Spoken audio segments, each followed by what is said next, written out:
मैं एक middle class लड़का हूं। सपना था एक ऐसे गेमिंग पीसी का जो सिर्फ यूट्यूब वीडियोस में देखा करता था। RGB lights, ultra graphics, smooth FPS, लेकिन पैसे नहीं थे। दोस्तों के साथ लो सेटिंग पे GTA ट्राई खेला, लेकिन हर बार लगी क्रैश और एक ही सवाल, कब होगा अपना ड्रीम पीसी।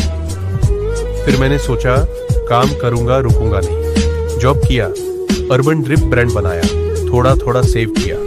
लोगों ने बोला क्या फायदा इतने महंगे पीसी का, पर मुझे पता था ये सिर्फ एक पीसी नहीं, मेरा सपना था। आज फाइनली ये रहा मेरा ड्रीम पीसी, अपनी मेहनत का रिजल्ट, अपनी दुनिया का गेटवे।